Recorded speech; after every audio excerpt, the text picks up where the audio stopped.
పేదరిక నిర్మూలన లక్ష్యంగా ముఖ్యమంత్రి వైఎస్ జగన్మోహన్ రెడ్డి పనిచేయడం జరిగిందని వైఎస్ఆర్సీపీ పార్టీ ఎంపీ అభ్యర్థి సునీల్ కాకినాడ సిటీ ఎమ్మెల్యే ద్వారపూడి చంద్రశేఖర్ రెడ్డి పేర్కొన్నారు. రాష్ట్రంలో పేద ప్రజల కోసం సంక్షేమ పథకాలు అమలు చేసిన ప్రభుత్వం వైసీపీ ప్రభుత్వమని వైఎస్ఆర్సీపీ పార్టీ ఎంపీ అభ్యర్థి సునీల్ కాకినాడ సిటీ ఎమ్మెల్యే ద్వారపూడి చంద్రశేఖర్ రెడ్డి పేర్కొన్నారు. సోమవారం కాకినాడ డి కన్వెన్షన్ హాల్లో జనసేన తెలుగుదేశం పార్టీ నుండి పలువురు వైసీపీ పార్టీలోకి చేరారు. కాకినాడ ఎంపీ అభ్యర్థి సునీల్ కాకినాడ సిటీ ఎమ్మెల్యే ద్వారపూడి చంద్రశేఖర్ రెడ్డి పార్టీలో చేరిన వారికి కండువా వేసి పార్టీలోకి ఆహ్వానించారు. ఈ సందర్భంగా వారు మాట్లాడుతూ జగన్మోహన్ రెడ్డి మరోసారి ముఖ్యమంత్రి కావాలని కాకినాడలో 1000 మంది వాలంటీర్లు రాజీనామా చేయడం జరిగిందన్నారు. ఉద్యోగాన్ని వదిలి పార్టీ కోసం పనిచేయడం చిన్న విషయం కాదని వారికి పార్టీ అండగా ఉంటుందన్నారు. వాలంటీర్లతో పాటు 3000 మంది వార్డు ఇన్ఛార్జీల పార్టీ గెలుపు కోసం ప్రతి ఒక్కరూ పనిచేయాలని సూచించారు. 25 రోజుల పాటు ప్రభుత్వం చేసిన సంక్షేమ పథకాలను ప్రజలకు వివరిస్తూ వైసీపీ అభ్యర్థుల గెలుపు కోసం కృషి చేయాలని అన్నారు. అలాగే మొన్న కొత్తగా ఇచ్చిన గణాంకాల ప్రకారం 2019లో జగన్మోహన్ రెడ్డి గారు ముఖ్యమంత్రి అయినప్పుడు ఈ రాష్ట్రంలో పేదరికం 11.7% ఉండేది. ఇవాళ కొత్తగా వచ్చిన గణాంకాల ప్రకారం అది 4.2. ఈ రాష్ట్రంలో పేదరికాన్ని సగం పైగా తగ్గించిన ఘనత మన జగన్మోహన్ రెడ్డి గారు అని చెప్పి కూడా గుర్తు చేసుకోవాలి. అలాగే గ్రామాల్లో కానీ వార్డుల్లో కానీ సచివాలయాలు ఏర్పాటు చేయడం, అలాగే విలేజ్ క్లినిక్లని వార్డు క్లినిక్లను ఏర్పాటు చేయడం, అలాగే వైద్యాన్ని నాడు నేడు పేరుతో, ఎందుకంటే ఏ రాష్ట్రాన్ని ఏ సమాజం అభివృద్ధికి పునాది విద్య.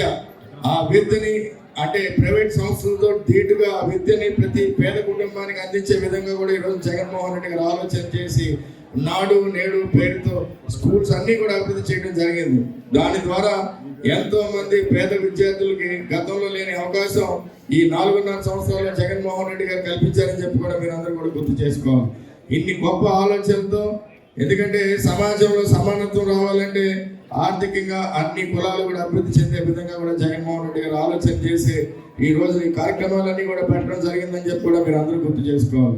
ఎందుకంటే రకరకాలుగా మాట్లాడినా జగన్మోహన్ రెడ్డి గారి ఏకైక లక్ష్యం ఈ రాష్ట్రంలో పేదరికాన్ని శాశ్వతంగా నిర్మూలించాలనే ఏకైక లక్ష్యంతోనే పనిచేస్తున్న ఎవరైనా ముఖ్యమంత్రి ఉన్నారంటే అది ఓన్లీ మన ఆంధ్ర రాష్ట్ర వైఎస్ఆర్ కాంగ్రెస్ పార్టీ తరఫున వైఎస్ జగన్మోహన్ రెడ్డి గారు అని చెప్పి కూడా మీరు అందరూ కూడా గుర్తు చేసుకోవాలి.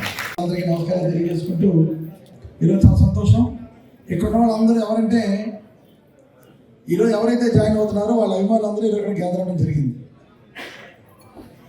ఈరోజు బాలా త్రిపుర గారు, ఆయన భర్త అయినటువంటి దుర్గా ప్రసాద్ గారు ఎప్పటి నుంచో చారిటీలో ఉంటూ ఎప్పటి నుంచో చారిటీలో ఉంటూ 10 మందికి ఉపయోగపడేలాగా రాజకీయాలకు అతీతంగా ఉపయోగ పనిచేసి ఈరోజు నా గెలుపు కోసం, చలంశెట్టి సునీల్ గారి గెలుపు కోసం, అదేవిధంగా ముఖ్యమంత్రి గారిని జగన్మోహన్ రెడ్డి మళ్ళీ ముఖ్యమంత్రి చేయాలని ఒక కోరిక మేరకు ఈరోజు వైఎస్ఆర్ పార్టీలో జాయిన్ అయ్యి వాళ్ళ యొక్క అనుచరులందరితోటి కూడా ఈరోజు అక్కడ రావడం జరిగింది. వాళ్ళు కూడా పార్టీలోకి ఆహ్వానిస్తూ, అదేవిధంగా దీపక్ అన్న వ్యక్తి 2019లో నా కోసం నా లక్ష్యం తెలుగుదేశం పార్టీలోను జనసేనలో ఉన్న వాళ్ళని మోటివేట్ చేసి మన పార్టీలో తీసుకొచ్చే కార్యక్రమాన్ని తమ్ముడు దీపక్ కూడా నేను గెలిచినప్పటి నుంచి 2019 ఈ రోజున కూడా నన్ను అంటి పెట్టుకుని పార్టీ కోసం కృషి చేస్తూ పార్టీ మంచి పేరు తెచ్చేలాగా చాలా కష్టపడిన వ్యక్తి దీపక్. వాళ్ళ సంబంధించినటువంటి వ్యక్తులైనటువంటి పద్మ గారు, విజయ్ గారు వాళ్ళ యొక్క అనుచరులతో ఈరోజు పార్టీలో వస్తుందని చెప్పేసి రావడం జరిగింది. మన 12వ వార్డు నుంచి చాలా సంతోషం. మీ రావడంతో పార్టీకి ఇంకా బలం వచ్చిందని మనస్ఫూర్తిగా నేను తెలియజేసుకుంటూ